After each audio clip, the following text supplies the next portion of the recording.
I give you a tiny bit of my backstory of how I led up to meet this gentleman. Recently, about 4 months ago, I went to Columbia Falls to RCM and went to rehab there. Did the 30 days, had quite the spiritual journey there actually, and came out and didn't really have anything to do with my life. So just started hitting AA meetings as much as I possibly could, talking two, three, sometimes even four a day, and just started living and breathing the program. I got accepted to the Hannon House up in Helena, and I was waiting on a bed, and I was really fighting on whether or not to stay. And so I was kind of waiting. I decided I was like, I'll wait to get a sponsor because I don't want to get one down here and then go up to Helena. And I was looking for a sign, basically, just something to come my way. And everybody just kept saying, just be patient. And I was like, yeah. So I did. I remained patient as I possibly could. And finally, about a month down the road, just kept hearing this guy keep talking up at like every meeting. He's like, I would go to the nooner and it'd be there. I'd go to the 8 o'clock, it'd be there. And kept talking. And then I noticed he was talking about some sober living place. And I was like, God, it's got to be Crosswinds. And I was thinking about doing Crosswinds at that time. And yeah, and I finally just like, I was like, Hannon House is gonna call like any freaking waking second now at this point, and I got to make a decision. And I shit you not, like that night, I just was like, I'm gonna go talk to this guy, just feel it out, see what's up. And yeah, he's like, no, I'm Bear Creek. I was like, oh, okay, well, I didn't really see the difference at that time. I was like, cool. But yeah, so it ended up like, I don't know, just kind of in my opinion, the higher power kind of led me to do that. And Greg was looking for somebody and kind of right around what I was looking for, which turned out perfect for both of us. And so it was amazing that that kind of brought me to him like that, and I was able to make my decision to stay in Missoula. Felt like I already kind of had my feet wet here anyways, and this is my hometown. So I was really happy to be able to stay and just do this thing through Bear Creek. And I kind of realized I was like, the reason why he talks so much during these meetings is because this is his only time to vent about the guys. He no, but I think it's amazing because you just you see how much he cares about like giving back to these guys. Like every like you just you can tell how much he just does not want to see failure. Uh Although obviously we all know it does happen. Some people do need a little more research. But it's been awesome just to like watch him and then just like be that person underneath that's like getting it passed down to, and just going on this journey with him has been really cool so far. And also like gives me the ability to do the same as well. And so I couldn't be more honored tonight and to introduce our speaker. So Greg. Thanks, buddy. Yeah, that's All right. Well, thanks for having me here, Greg, alcoholic addict. Um, I'll just start with a part of my story and then I'll kind of relate how it went through. I went through the steps and all that good business. Some of you have probably heard some of my story before, but I mean, it's the truth. So I can't really change my past. So I might as well talk about it. I'm from Nebraska, born and raised. I lived there for 46 years of my life. I became who I was. I mean, I don't know. It was surroundings that I was very familiar with, which became a very problematic at the end because I was familiar with them and they were familiar with me, and that was turned out to be not a very good thing. I had a good childhood. I had two older brothers and a younger sister. We got what we needed. I mean, there wasn't a bunch of affection and stuff at home. I mean, I don't think I've ever heard my dad say "I love you," but I know he does. But I mean, that's just kind of that's just the way life is. We always work was a thing. My mom was a school teacher, and when the three of us boys were at home in the summer, she's like, "Get the hell out of here, go to work." So I mean, at 6 years old, I had a full-time summer job, which was fine. Work, pay my penance to live there, I guess, pay some rent when I was a 5-year-old kid, 6-year-old kid. But I mean, alcohol always seemed to be a problem in my life. There was a speaker a couple weeks ago that said, and I remember my first drink. I mean, I was 5 years old. We had a wedding reception at my parents' house. My aunt and uncle got married, and they were seeing them off out front, and they were watching the cans jingle down the street, and I was out in the back drinking out of the keg that was on the back porch. And I remember that. I very vividly do. And the guy the other night said, I mean, do you remember eating your first taco? No, you don't. But I remember drinking my first beer. I mean, it was always a thing. I remember going to grandma's house and she was sick of our shit. So she'd like give us a shot of blackberry brandy to knock us the hell out and go to sleep, you know? And I don't blame her at all, but it kind of progressed from there, really. I mean, I was always in construction my whole life. So, I mean, I worked with a bunch of rough dudes that didn't give a shit about getting a young kid some booze. I mean, and it kept going from there. It was really accessible throughout high school. I mean, it came to a point where I was drinking and doing drugs every single day. I mean, it wasn't just an evening or a weekend thing by any means whatsoever. And that sucked really. And I didn't think, I mean, at that point it was fun. It's just like, hey, we're partying. I was the guy that always had the beer and everything because other people didn't have the access that I did. And I was going to bars at 17 years old, even though the age limit was 21, but I was just hanging out with a rough bunch of dudes. After that, I went to college in Lincoln. I did get my degree. I mean, college was really good, except for the classes. That part kind of sucked, but I made it through there. I was in a fraternity, and it was like freaking Animal House, just the stupid stuff. I should have went to the hospital so many times for alcohol poisoning. I mean, it was absolutely ridiculous. Just I had to prove myself. I could drink more than you. I could drink more than anybody. I think the first night I went to college, my mom, I go, we're having a round the world party. She's like, oh, what's your? I'm like, it's Mexican theme, which is upside down margaritas, which I didn't tell her. Like, I'll go get some salsa. I'm like, it's not that kind of party. But I think they told me I drank two 175s of tequila myself that night, just to prove to other people that they could do it too. I mean, which is just stupid. But I don't know. And college was a very good learning experience but I was out on my own and I could not control myself. I really couldn't. I thought I could, but I definitely could not do it. I buckled down and graduated, which was good. I think they wanted to get me the hell out of there, honestly, but it worked. I did that, and then shortly thereafter, I mean, I started my own business in construction, and I did that for a long time. But I got married right out of college, like a year after, to a girl that I'd known from the sixth grade. So I mean, there wasn't too many skeletons in the closet, but at that point, I mean, we were both partiers. We were both alcoholics. I mean, it was just the way it was. Everything really revolved around alcohol, and she wasn't much into drugs, a little bit of pot here and there, um, but it just progressed, and then life went on and everything we did. I mean, we drank after work. So I drank during work sometimes, and we drank on the weekends with our friends, and everything seemed to just revolve around alcohol and how much we could have. And if there wasn't alcohol involved, we weren't going to do it. And that was just the way it was. Then we had two daughters, two beautiful daughters, and that I'd say it slowed my drinking down, but it really didn't. It just changed where I drank. Instead of going out to the bars all the time, we had to be at home. So I was just drinking, drinking out in the front yard with the neighbors and the kids, just watching the kids run around. We didn't really have to watch them too close because there was all the other parents out there, just keeping an eye on the kids. Once again, it was just always alcohol. And I'd pass out. I mean, I remember at night reading them books in the little rocking chair, and I'd fall asleep with them in my arms. And it was, yeah, I was tired, but I was drunk like all the time. But that went, it went farther than that. And I mean, I was never abusive to my children or anything. I was just not always present the way I should have been, which is unfortunate for them, but they understand that now. And as far as work went, I mean, I was self-employed, so I answered to myself. I mean, what was I going to fire myself? I mean, it didn't really work that way. But there was like extracurricular activities like golf league, drinking, fishing league, drinking, vacations, drinking, hunting trips, drinking, fishing. I mean, everything. It was just all around drugs and alcohol. And if we couldn't take enough, we wouldn't go. And it was totally that way. I'm like, I'm not going to hike all the way up there with my fishing gear because I don't want to carry my cooler that far. I mean, it just got ridiculous. And then finally, I mean, we went through marriage and stuff and we kind of drifted apart because we never talked about anything. We didn't talk about the problems we had. If we were upset with each other, we'd just get drunk and ignore it. And we thought they'd go away and go away, but we drifted apart. That turned into an ugly divorce just because of what stuff happened, just because we wouldn't communicate with each other.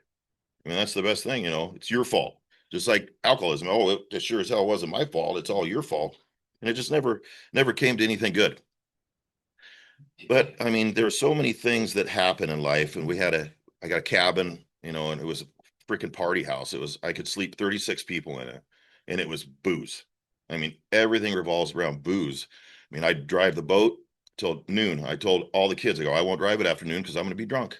And that's just the way it is. And that sucks for the little kids. I mean, how selfish was that of me to do that to my kids and all of their friends? I mean, I was telling myself, well, I'm just being fucking responsible because I'm not driving the boat, but I'm being irresponsible because I can't stay sober and let other people have fun besides myself. Um, Lots of things. It was progression. I mean, that's the way the disease is progressive, and it is. In 2010, as a framing contractor, OSHA came into my job site and busted me for some stupid crap, and I fought them, and I fought the federal government. I mean, I went to the Senate and Congress building 3 times in Washington, even. And I went to a federal court case, and the government was like, well, you know, we don't want to let you win because of our consequences and what this would mean to us. And I just lost so much faith in humanity through that process. And it cost me a ton of time and a hell of a lot of money to do that. I mean, the lawyers are expensive. I can tell you that, especially ones on that level. And then, I mean, between that, I started drinking a lot more. And then throughout life, I mean, I had friends started with disease and addiction. They were dying. My best friend died of brain cancer, and it was the second time fighting it. And he was my good drinking buddy. I mean, we were best fucking friends. And it came to the point where he was losing his battle, and he didn't even want to go into hospice, so they just did it at his house, and we took turns spending the night, you know. And it was just powerlessness, and it reminds me of that now. I mean, you'd be there and he couldn't do anything. So I mean, you're changing his diaper in the middle of the night, and just the look of helplessness he was giving me, I go, stop looking at me like that. I'm like, you do it for me. That's how helpless I felt at the end of my addiction. I mean, what the hell? I mean, I couldn't clean myself up. I just couldn't do it. I mean, a couple years after that, another really good friend of mine, it was the 4th of July, and we were over at his neighbor's house, and his wife was like, go find Eric. Where's he at? And I went, and he's hanging in his basement from the beam. And I literally had a pocket knife. I didn't know what the hell to do. I cut him down from the beam in the basement because I didn't know what the fuck to do. I tried to save him, but it was too late.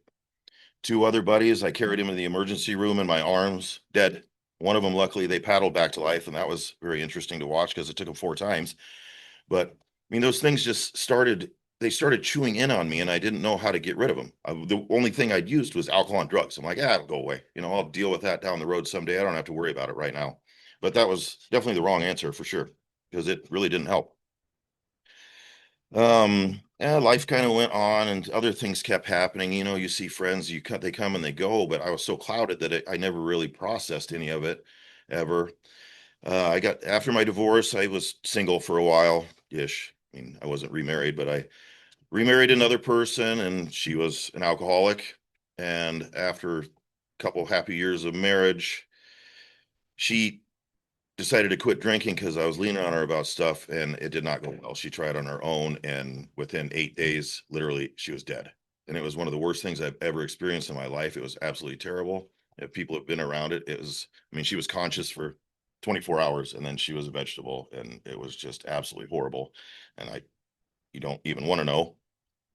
But even that and more things came to light after that. I mean, and it reminded me of myself, like cleaning out the house. She had vodka hidden all over the place that I didn't even know.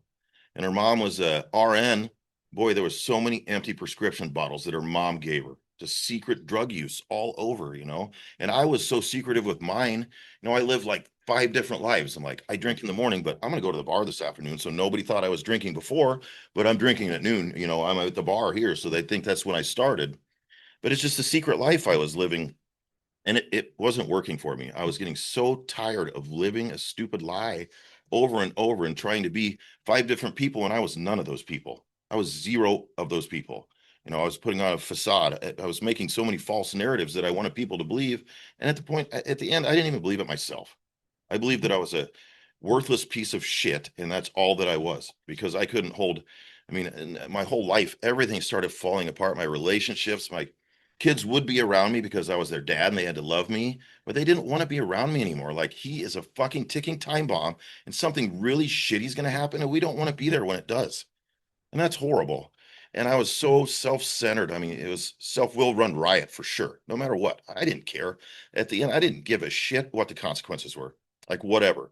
How much booze? Like I wasn't drinking like a normal person. My normal person was Andre the Giant. I want to drink 500 beers. I want to drink 500 beers a day, and I will kill myself trying. I'm going to do it. Luckily, my body said, screw you, and I'd pass out. But I tried throughout my time. I went to rehab 3 times. My first time I went because of court reasons. I was just for custody purposes. We were doing 50-50 custody. And I went to Minnesota for treatment, and I didn't go for myself. And it really didn't work. I mean, I came back, geez, I might have got 2 weeks after I got back. And I didn't get, there was no counseling or anything at that one. It got worse. I changed to beer. Normally it was just beer and a little bit of drugs, and it was just beer and shots. Fine. And then the second time I went, my wife had passed away, and I didn't want her to go somewhere safe because I was not safe with myself at all. I'm like, I need to go somewhere where it's not just me, because I'm going to do something so stupid, absolutely dumb and stupid. And I didn't want any other collateral damage besides myself. I didn't care what happened to me, but I mean, killing somebody else driving around, or I mean, with my kids or something else, I just didn't want that.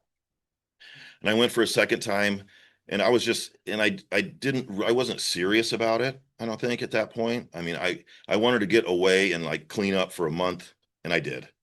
But I came back, and that did not last long at all. I went to the AA group in Omaha, and my sponsor would call me after a couple weeks. He'd call me drunk. And then the guys I met, they were like, we're going out for pizza afterwards, and have a couple beers. I'm like, this is not Alcoholics Anonymous. I'm like, what? I don't understand what you think AA means, but it's not like, yeah, you don't know my name, but I'm an alcoholic and I'm practicing.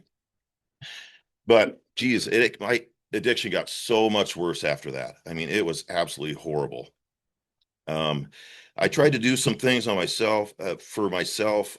It was a big, stupid dealing with death, and there was no will. I mean, it was just an absolute nightmare. And that lasted for a while. But once that got taken care of, I went to South America for 2 months with a backpack. Like, I'm going to go find myself. I know I have a problem. I'm going to get out of here. I'm going to curb all this stuff. And I speak Spanish, but I mean, like, there's a language barrier, and I can act like that. I don't know what I'm talking about or whatever. But it seemed I did find myself, I'm an addict alcoholic. No matter what, it would circle back to drinking and drugs. I mean, stayed in the Amazon jungle for 7 days. I mean, we were so far from anywhere. I found booze. I found their private hooch in the middle of the freaking Amazon jungle. I mean, what the hell is wrong with me? And I mean, my last stint, the last week I was there, I was in Cartagena, Colombia for a week, and thank God I left. Otherwise, they would not have let me leave that continent. I mean, the things that I got myself into that last week were just astronomically stupid. I mean, guns, it was a lot. I mean, it really was. I mean, I'm glad there was no video of it, because it was just the stupidest crap I could ever. I couldn't even imagine the stupid things I was doing, and it kept going. It just continued from there. And then I came back, and I was okay for a little bit. Like, yeah, I found myself. My family's like, well, we're surprised you even came back. We thought you were going there to die, like a sick dog. They go up in the forest and they just die. And they thought that's what I was going to do. But somehow my tolerance is high enough that that didn't happen, I guess. But um, I don't know. I was totally a mental absolute disaster. I mean, I didn't have a soul left. I had a hole inside of me this big. I didn't care, especially after I got back. I mean, it wasn't, do you want to do drugs? I'm like, what do you got and how much? It didn't make any difference. I started doing all of these things I always told myself I would never do. I caught myself so many times, and it was just, I just abandoned myself totally. I totally gave up. I'm like, I don't care. The only option I have is just to drink myself to death, use drugs till I die. Because, man, I didn't have options. I didn't know who to talk to. My family, they cared so much for me, and they tried, but they're normies. So they didn't really understand. I mean, I had some grandparents and other relatives who were alcoholics and addicts, but my direct family wasn't. So they tried, but they just didn't really know how. So I didn't think I had options. I'm like, I've been to treatment twice. It really didn't work. It made it way worse than when I went there in the first place. And towards the end, it was like a week before I decided that I needed to really do something. I went to my parents' house, and I was just trashed. I'm like, I'm like, I need to talk to somebody. Like, I can't talk to anybody because, man, I try and get like a psychology or a psychiatrist appointment. It was like 6 months out. I'm like, I don't have 6 months to wait for this crap. I seriously don't. I'm like, they drove me to the hospital. I'm like, I just want to fucking talk to somebody. And I'm like, nothing's good's happening. And I went in there and I blew a 0.34 and I was like purely cognitive. And they like kept giving me tests. They're like, this can't be right. I'm like, no. I'm like, I'm really fucking good at it. I'm a professional at this. And I'm like, and it's not working anymore. It stopped working. I couldn't drink enough or use enough drugs to make it go away. I couldn't. And it was absolutely terrible. I mean, thank God for my daughters because I probably wouldn't be here if it weren't for them. That was like the string that was really holding me on the ground. Otherwise, I didn't have anything else. Yeah, my family cared about me and stuff, but I mean, my own flesh and blood, that made a big difference. And I gave a lot to everyone else. I just never gave anything to myself. And that was a really tough lesson to learn. Because then, I mean, there's so many resentments were formed, even though I said they weren't there, and all these things. I felt like people owed me shit, even though I said they didn't. And I really decided I couldn't after that. And I didn't get any help at the hospital. I was there for a little bit and left. And then I went back living on my own in my apartment and crap. I'm like, I can't do this. And I went over to my parents' house. They lived close, and my brother came over. I'm like, I can't. I go, I need help. I go, I cannot do this by myself anymore. I'm like, I'm gonna die. I don't want to kill myself, but I will. I don't want to wake up in the morning because life sucks so bad. I hate it. Puking up blood for months, shaking so stupid bad.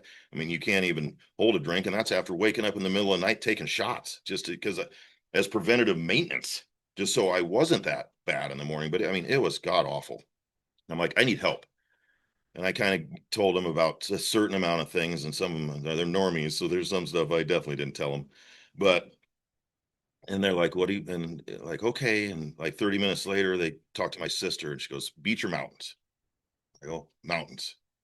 And within 24 hours, I was on my way to Montana, and I went to Bear Creek Wellness. And at that point, I I would do anything, anything it took to not live that way anymore. I didn't care. Life was so awful, and I had to quit lying to myself. And that was so much of my addiction was just lying to myself. And it's going to be okay. And it happens. And I came to a point now I don't sugarcoat things because people sugarcoated it for me for so long. It's going to be okay. No, it wasn't. I was going to die. I mean, I would have gave myself maybe 2 months. I mean, I was so sickly when I got here. It was absolutely awful. And I couldn't quit on my own. So I went to Bear Creek in Corvallis and it was amazing.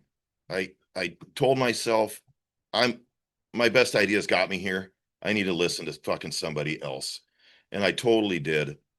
And I opened up myself and I started to let go of some of the things that were dragging me down, the things that were drowning me that are really hard to talk about. I had to talk about those things, but it's not easy, and I could tell you that. But I mean, it helped me so much. But at treatment, I was in a bubble. That's fine, but I was there getting the tools that I need when I come back out in the real world. And I mean, it was 30 days and it was great. I mean, you couldn't even do your laundry, and there was a chef, and I mean, all this, it's Club Med or whatever they want to call it. But I mean, but it was great. The people there really cared, and they really helped me because I could open up and talk, and you meet really good friends, but you're protected. You don't have your phones. You can't, there's a couple field trips, but it's not like you're walking down the booze aisle in the grocery store or anything. But then you come out, and my initial thought was, I'm going to go home. I'm going to go back to Nebraska, and I'm a tough guy. I'm just going to fucking tough it out.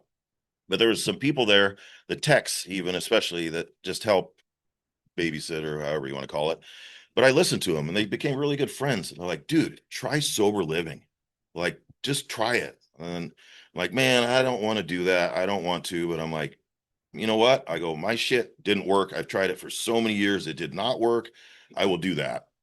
And so I went to Billings because there was Crosswinds had like a 6 month wait or something. And so I went to Billings for 5 months, and I learned a lot. I really did. I mean, it's a step down from where I was at for like total inpatient treatment, and it held me accountable. for things. I didn't have a vehicle there for a while, and I'm glad I didn't, because my truck would pull into every fucking liquor store there ever was. I didn't have to. I could have let go of the wheel and it would have turned in there. And late at night, it would have went elsewhere, other houses that I didn't need to be at. But so, and I got a job and I did IOP there. I was going to do PHP, but I was self-pay and all this stuff. But it was the best money I ever spent because it literally saved my life. But I had to let go. And I went to NA up there just because I liked the group better and proximity because I didn't have a vehicle. But I got a sponsor. It took me a couple weeks, but I found somebody that I really connected with, a really cool guy that was no bullshit. He tells me to pull my head out of my ass and listen to the asshole slant shut, so I know my head's all the way out of there and stuff. He's just a really serious guy, but he loves me unconditionally, and that's the beauty of it. But and I think, and then I just really got into this program, the 12-step program, because a lot of, and I go talk to some of them sometimes, but what's your plan afterwards? What are you going to do with yourself? And this program taught me what to do. It taught me how to go through everything. I mean, obviously, step one, I admitted that I was powerless over alcohol and drugs. It had absolute control of my life in everything. I was totally obsessed from the any waking moment. It was, where am I going to get it? What am I going to do? I can't do anything else until I figure this part out. Everything else was irrelevant. I came to believe that a power greater than myself could restore me to sanity because I was absolutely insane and I could not, I was totally insane. And I'll fully admit that. And me trying to control everything and be my boss and be my higher power, which I totally was, it really wasn't working. It never worked. And I kept trying until the very end of my addiction before, right? And I think I gave up before I even came, but I mean, I knew it wasn't me anymore. Like I tried so hard. I'm so strong-willed. That didn't make any difference. My strong will almost killed me. And I needed to realize that I needed to let go of that and let God do it. Let a power of my own understanding guide me. Because me guiding myself was stay off the fucking sidewalks because nothing good's coming at all. And I made the decision to turn my will and my life over to the care of God. And that took, and I'm a very tangible person. I like to be able to grasp things and like physically fix them, as especially in construction. But that's something I didn't have to tangibly grab. I just had to understand that it worked. And I had to be willing to accept change and realize that I'm changing all the time. And I'm all till the day I die, I'm going to grow in my spirituality. Always. I mean, I don't need to have a definitive answer. And I know that holds a lot of people back in here. I mean, to my upbringing, I was in Lutheran church. My parents were like, we want you to figure out for yourself, which is a great mentality because I mean, I just had this thought. I'm like, God hated me because all these things happened to me in life and I drank and used drugs because of them. It wasn't vice versa. But I just had this set thing in my head, but I had to let go of it. I put it as like, it's like a volcano. You know what? Lava comes out of the top. I don't give a shit what happens under the ground. It makes no difference to me what any of that is. I just have to know that a volcano erupts. And that's it. I mean, me wasting that energy to try and fully understand it to myself is ridiculous. And every single person in here has a different view on their spirituality. Everyone, I don't care. Monks have a different view on their spirituality. No matter what they're taught, I mean, all of us think totally differently. But I had to let go. Let go. And I let go and I let God. Uh, Fourth step, making a search and fierce moral inventory of ourselves. A lot of people find that daunting, but I kind of didn't. I knew I had to do that. And a lot of it, I mean, yeah, there's resentments out there, but I found the person I resent the most is myself from all these things. And I mean, I pass so much blame onto everyone. I don't care what it was. The sky is blue. It fucking fuck you. You know, I mean, it was never had anything to do with me. I don't care what it was. But that moral inventory, it's very eye-opening as a person to say it. It's one thing for you to do it and write it down. It is eye-opening and it really opens up things in your mind for those of you that have gone through the steps. I had the craziest ass dreams in the world when I was doing that stuff. It was nuts. But it opens up and it brings a lot of truth out. And that stuff that was buried under the stairs in the basement, it brings some of that stuff out that I was dragging around for so long. And then finding a sponsor and a person that I could openly talk to it about was amazing. And it's letting those things go and telling people. And sometimes I think speaking is kind of like a fourth step and fifth step because my past is my past. I can't change a damn thing about it. All I can do is process it and let these things go. I don't need to keep dragging them around. I don't need them to be right in front of my face, right here, defining my entire life. I can put them in the picture book and set them on the coffee table next to me and reference them when I need to, because I don't want to forget about them, because that defined me as it made me who I am today. I mean, that's a process of growing, and it's not always easy. I mean, there's speed bumps in life, and there are. It's just my alcohol and drugs just inflated those speed bumps to astronomical levels that I couldn't manage them anymore. So doing those steps were great. And step 6, which is a big one, I think for me especially, we entirely ready to have God remove all of these defects of character. And I see it, the main word in there is defects. I don't have to change my character as a whole. It's just defective parts. What are my motives for doing certain things? Speaking with people, I could talk to you about, let's all get together and we can make a bunch of money by doing all this crap. I'm up here to try and help people like other people help me. It's just, what is my direction in doing things? Because being able to talk to people, that's character. I mean, there's a lot of things that are involved in my character. It's how do I use those things, practicing principles in all my affairs. How am I using my character? Before, it was totally to my benefit. I would use you until I got out of you what I wanted, and I'd throw you off to the side and move to the next one. And my friends were doing the same thing to me. That was just a mutual shitty relationship that we had. Like codependency. That's a big one with defects of character. I mean, I love having companionship with somebody, but when I'm just there to use the hell out of you, that doesn't work for me. And it worked for me for a long time. Well, it didn't work, but I thought it was working. But I had to get rid of that. Make a list of all persons I had harmed and became willing to make amends to them all. That was kind of a big one in a way. And a lot of that was just me. And it was what was my part in it, because I never thought I had a part in any of it. It was your fault. We had an argument, whatever. It was totally on you. But going through, and I realized that, which is all of you that have done it normally, I mean, amends are for you. Essentially, you clean up your side of the street, and what they do on their side of the street's up to them. I mean, I'm sorry that I did this. I'm trying to make amends to, clean up my side of the street. Some people took it well, some people didn't. But that's on them. I can't change how people think. I can't change how people act. I can't do any of that. But it's just cleaning up, saying, hey, you know what? I'm sorry. And my ex-wife was a big one with that, but it worked, and she understood. She's an alcoholic. Well, she's kind of understood because she's still an alcoholic. But I mean, at least I admitted, like, all of this wasn't your fault and all of it wasn't mine, but we can be cordial now, at least. Step 10, personal inventory. And when we were wrong, promptly admitted it. I take personal inventory all the time, whether some people think I do or not. I really do. I'm I'm very cognitive of what I do all the time and make sure my motives aren't bad, because there's so many times, if you would have known me before, it is not the same. But when I'm wrong, I admit it. And you have to. I mean, eat a piece of humble pie. I mean, I thought I was right for 35 years of addiction. I thought I was right and zero humble, and it almost killed me. But so you have to be humble. Get off the high horse, because I mean, I fell off and it was going to stomp on me, but I mean, I got off of it. And I found that, I don't know, I portray it different. You can ask some of the people that stay with me, but I don't hold anything back. I'm very upfront, and I'm not doing it I don't emotionally try and hurt anybody. I don't do anything, but some people, I talk to people in different ways, but I do it, and I do it right away, because otherwise I will resent you. And once that happens, then I'm going to resent myself for not doing something about it. And it's just a change of will and desire in my life to move forward.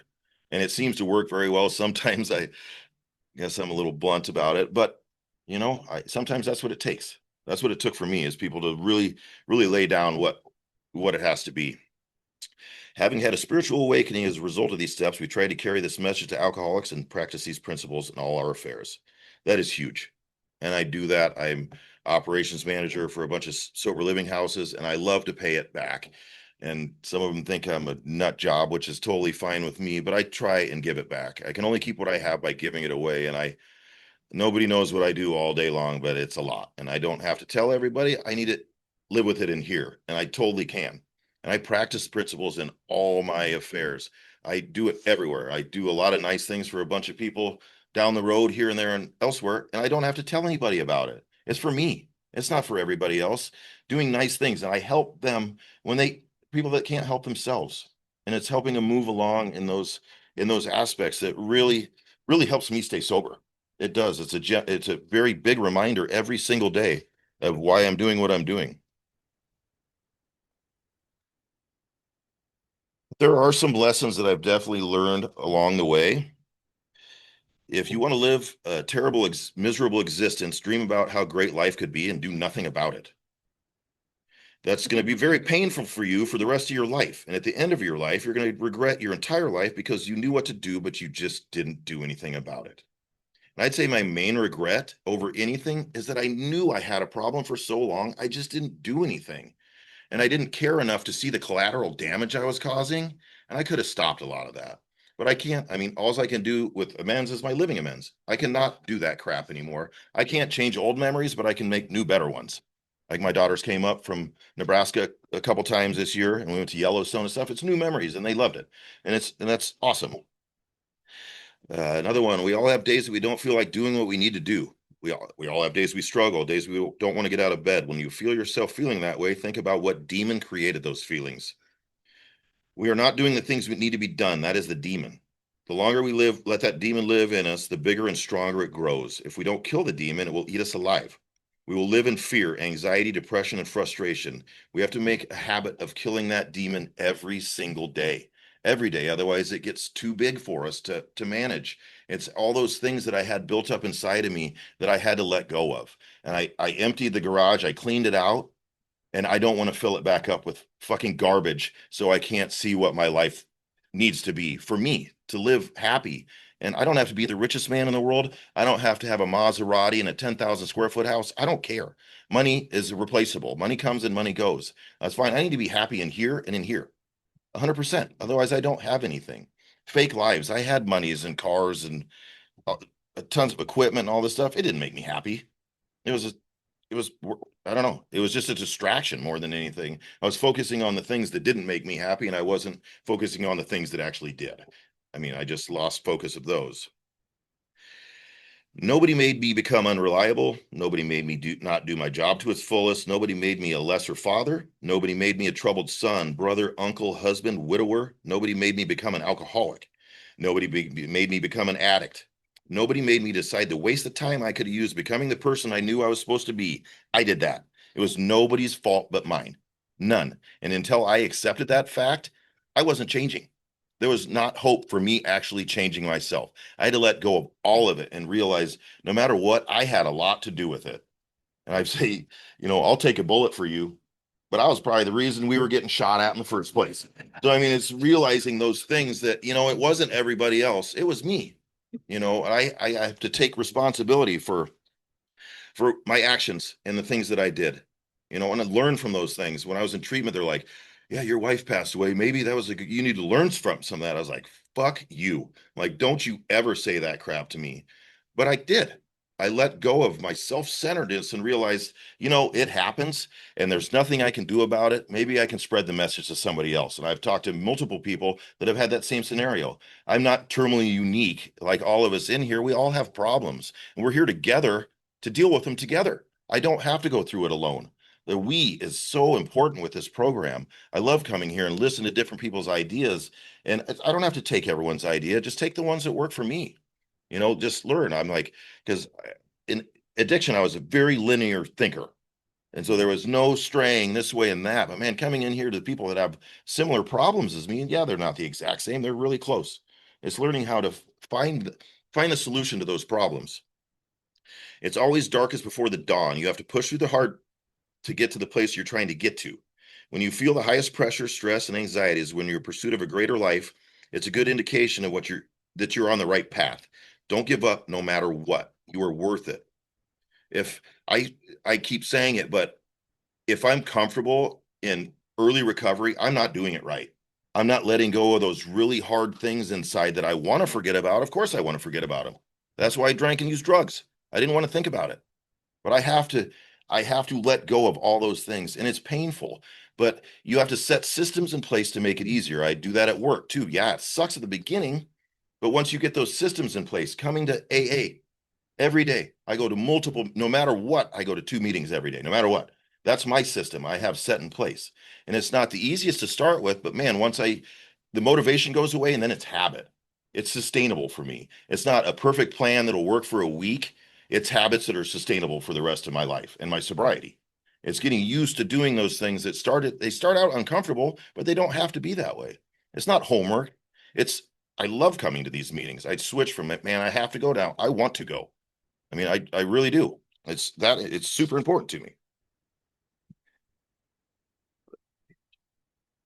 Another thing I've learned also, they taught me to advocate. I think I kind of work with the same people that at the inpatient I went to, and I'm a little more, they taught me how to stand up for myself.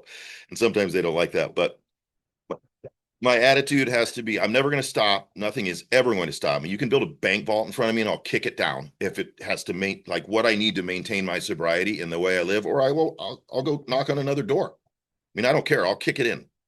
It doesn't matter who slams doors in my face. I will go knock on the next one, no matter what. I will not give up. And you can't. There's certain hurdles in life, and I've gone through some of them where I want to give up. Like if you go talk to a sponsor, like in early recovery, and like, will you sponsor me? And they say no. Some people will just give up and stop. You can't. Go knock on the next door. You know what? It was meant to be. Maybe that guy wasn't right for you. Take it as a learning. Look for the shining light in that. You have to look for shining lights because man, the world is dark. It's a dark ass place and it gets cumbersome. My hardships, my challenges, my situation will either be the reason I don't make it, or it'll be the story that I tell when I do make it. And I'm the one that makes that choice. The biggest tool in my toolbox of recovery is choice.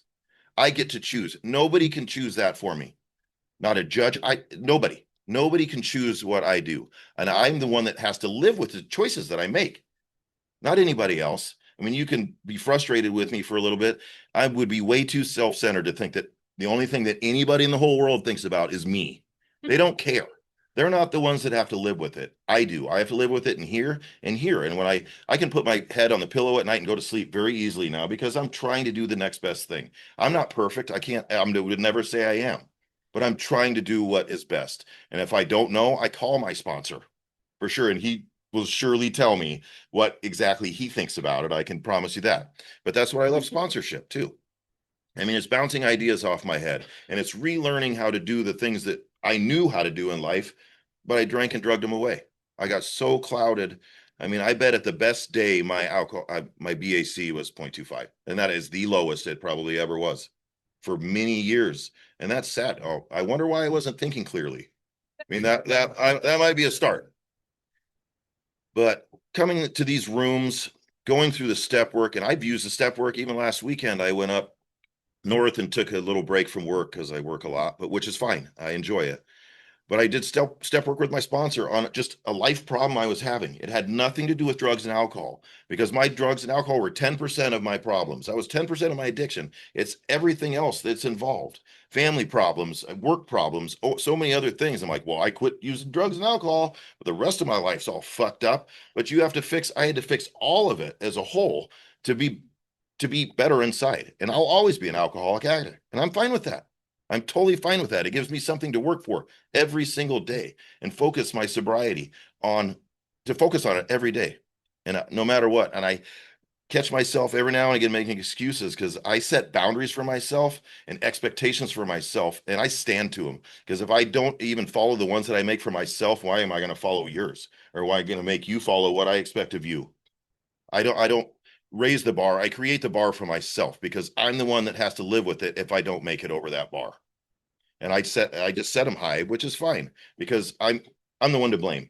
And I was the one to blame all along, but it took a realization and opening my mind to that's the reality of life. It's me. And I can come in here and get support. No matter what happens in my life, I can come to these rooms. And we've all seen people come in on their darkest days. But you come with a hug. You get a hug and a handshake, someone saying hi. I mean, and we all came through those doors. Every single one of us in here had to walk through there the first day. every single person. And that's the amazing part about it. I don't care if you have 40 years or 4 hours. You're here for help, and we're here to offer it no matter what. And I love that. My sponsor told me I love this. I'll end with this, but I he says he walked in and he's a squirrely guy. But he said this guy came and he's a big tough moron, but he said this guy came up to him and he just squeezed him and he hugged him so tight. And he's like, I'm not going to let go till you accept it. And my sponsor's like, what? He goes, I wanted to knee him in the ball so bad. But he goes, then I accepted it. He goes, I felt better. It's like somebody cared about me. Somebody in the, besides myself, which I even quit caring about, but somebody cared that much to do that for me. And that's what we have here. And it's an amazing place. It really is. It's life-changing. And I just want to keep doing it. I hope everybody else does too. The only meeting you're late to is the one you don't show up to at all. So thank you for letting me share. It really helps my sobriety. Thanks.